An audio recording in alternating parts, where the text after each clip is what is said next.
Joining me now to weigh in, former acting U.S. Attorney General and author of Above the Law, Matthew Whitaker. Mr. Whitaker, thank you very much for carving out the time. According to the Washington Post, sources familiar with the criminal investigation say the FBI seized materials on foreign nations' nuclear capabilities.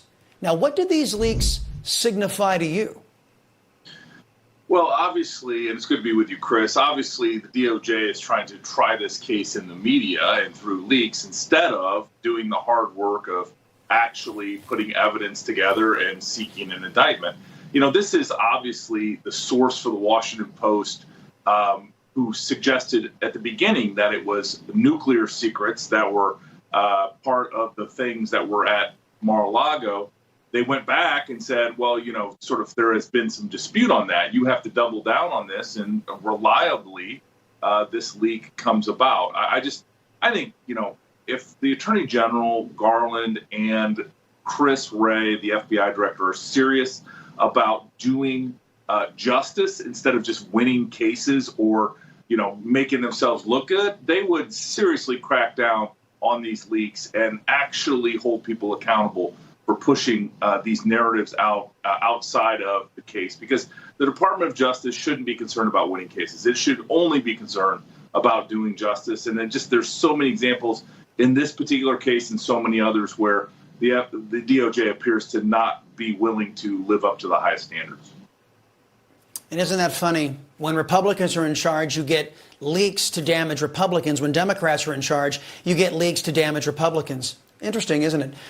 Meantime, President Trump's medical records, passports, accounting documents, and privilege documents were all seized in this raid. The government claims they could seize anything they wanted to because the warrant said, hey, we get to have anything under Trump's presidency. Legal watchers, though, say that's overbroad. The warrant was overbroad and was a clear violation of the Fourth Amendment. What is your read? Well, someone famously said, those that don't know history are doomed to repeat it. And you have to look at our original founding and the reason we have the Fourth Amendment and the reason that we have to swear out affidavits and search warrants with particularity is because we were a country founded on several issues, but one main issue was the general warrants that the British used in the colonies in the 1700s. And so, you know, we forget, but now we see an example of a overbroad general warrant, most likely illegal once this makes its way through the courts and is picked apart. But we can't have people have their premises and their documents subject to just the federal government going in and scooping up everything, to your point, that grabbed medical records, attorney-client privilege documents, passports. Lord only knows, once we get a full accounting of what was grabbed, how many categories of documents that the federal government had no legal basis, even an arguable legal basis to have or to base a case on, that they actually had in their possession. Wow. This is why I think this special master is so important in this case, Griff.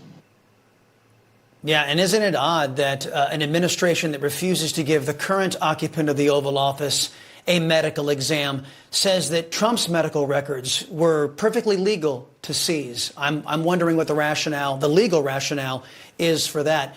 Meantime, critics of President Trump's legal team are questioning why Trump's attorneys didn't immediately file a motion to release the unredacted affidavit in opposition to the Department of Justice. If you were on Trump's legal team, how would you be advising the president on that score? Well, as I've said before, you know, this is a case of tactics and then a broader strategy. And I think in this case, obviously, the president's legal team has chosen a certain strategy that includes not asking for the full release of that affidavit. That issue may not be right. You know, obviously, the special master was the next step they determined appropriate. And we may ultimately get to the question of whether or not this affidavit should be released, whether or not this search warrant should be quashed. And there's plenty of other legal arguments. But right now, this is what the legal team determined was the best tactic in the next step. And obviously, so far, they've won this appointment of the special master, and that may help their case for the long term. Yeah, we'll find out more on Friday. As As you may know, if you read legitimate news organizations, the FBI agent that's accused of burying the Hunter Biden laptop investigation has resigned. Now it's been revealed that a top Justice Department lawyer was a law partner with Hunter Biden's attorney. Huh, what a coinkydink. Given the growing numbers of whistleblowers sounding the alarm on the political bias of the Department of Justice and the FBI, in your view, what has to happen to restore confidence in those agencies? Because I believe we need them. How can we do that? How do we get back our FBI to where it's not a partisan organization, get back our Department of Justice so it's not a partisan organization? So as a football coach once said, we need to get back to the basic blocking and tackling.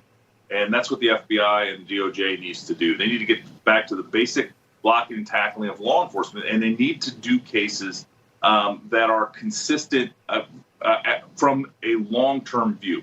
We've just seen too much and too much targeting of Trump, Trump's associates, Republicans generally, and I think that is very concerning for the future of our republic. And, you know, Chris, I think this is one of the things that I keep trying to, stand on the top of a mountain and make sure that my former colleagues at the DOJ understand is that you need to not only, be above reproach, but you need to have the appearance that you're above reproach, and you need to do things that are so consistent with the rule of law and the fair application of it that no one can accuse you of using those awesome powers that the DOJ possesses, of accusing people of crimes, ruining people's lives, that you are using those powers judiciously and you are doing justice at the highest levels. And I just think this DOJ under Joe Biden and Merrick Garland is failing